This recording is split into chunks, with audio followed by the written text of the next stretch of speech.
Les vraies vacances, faire un tour à l'océan, lire sous un aller arbre, au marché. Les vraies vacances. On va à la plage. Les vraies vacances. Faire du surf, être avec les copains. Au Cap C'est au Ferré. Cap Ferré, les vraies vacances. Les vraies vacances. Les vraies vacances. Les vraies vacances. Les vraies vacances à l'Èche Cap Ferré, un podcast de l'Office de tourisme. Épisode 15, la magie du cholage.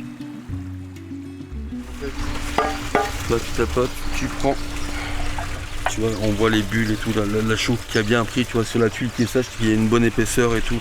Alors, il y en a qui disent oh vous blanchissez, donc il y a blanchir, choler, c'est le nom de toujours, on va choler les tuiles. Donc on va blanchir les tuiles, on va les plonger dans un mélange d'eau, de chaux, de sable et de sciure de bois. Quand l'huître va venir se fixer dessus, elle va créer sa coquille directement sur la chaux. Et donc on va les laisser en fait 6 mois dans l'eau. On les pose fin juillet, là début août. Et on les récupère en mars, avril pour le détrocage. On va venir gratter sous la chaux, donc sur le bout de la tuile. Et on va faire tomber la chaux et les huîtres en même temps. Si jamais on les blanchissait pas comme on est en train de faire, les huîtres se fixeraient dessus parce que c'est un support. Mais au moment du détrocage, on va toutes les casser parce que quand tu vas gratter directement sur le bout de la tuile, forcément tu casses toutes les huîtres. C'est beau hein. Et quand c'est dans l'eau et tout, c'est magnifique hein. Quand tu as le monde, ça fait flop, flop, flop et tout, t'as le cœur qui bat et tout, c'est un truc de fou quoi. Voilà, c'est de la tuile épaisse et tout, si on met de la tuile de toit qui est beaucoup plus fine, tu penses bien qu'elle va pas résister longtemps. Toutes les tuiles sont différentes en fait. C'est les tuiles de toujours, hein. C'est les survivantes de l'époque. Hein. Il y en a plus beaucoup hein, maintenant aujourd'hui. Hein. Après ça se casse, tu vois, quand tu les mets sur palette. T'en perds toujours. Hein. À l'époque, ils façonnaient directement la tuile directement sur la cuisse. Là, c'est une baille bien réussie. Elle coule pas. On a une bonne épaisseur là sur les tuiles. T'as vu, c'est beau, hein. Ouais, elle brille et tout là. Pas de grumeaux, rien. Là, j'ai. Si tu fais une mauvaise baille, si elle est trop liquide, ça peut vite devenir compliqué. Je ne cache pas que j'ai fait des bails où je me suis loupé. Et du coup j'ai trouvé le dosage parfait.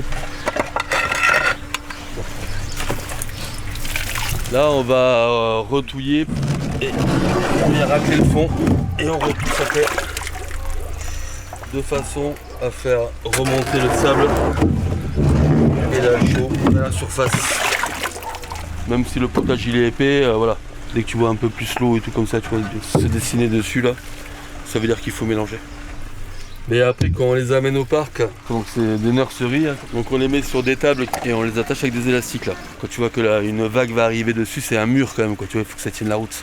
Jusque là, notre façon d'amarrer les tuiles a été plus que positive et tout ça, c'est la méthode traditionnelle de toujours, hein, les vieux faisaient avec ça et tout. C'est avec les tuiles en fait qu'on va faire la véritable huître du bassin d'Arcachon. Vraiment avec le cul de poule, tu sais, vraiment bien prononcé quoi, tu vois. Il n'y a que avec la tuile qu'on fera ça. Malheureusement, ça s'est bien perdu. On pose aussi d'autres capteurs aussi. Mais il faut savoir une chose, c'est que vraiment, c'est pas du tout les mêmes huîtres. Comme deux qualités, ouais. Vraiment avec la tuile, l'huître elle est vraiment bien creuse et sans marque. Ouais, faut pas mélanger les deux. Et voilà, puis au moment du captage, au plus fort, ça peut aller jusqu'à 1000 à 1500 huîtres par tuile. Et après ça dépend des années, on peut en avoir 800, on peut en avoir 200. Voilà, en sachant qu'on travaille quand même avec la nature, donc faire des plans avec la nature, c'est souvent. Tu prends ce qu'elle te donne. Hein. Les vraies vacances à l'Èche Cap Ferré, un podcast de l'Office de tourisme. À suivre.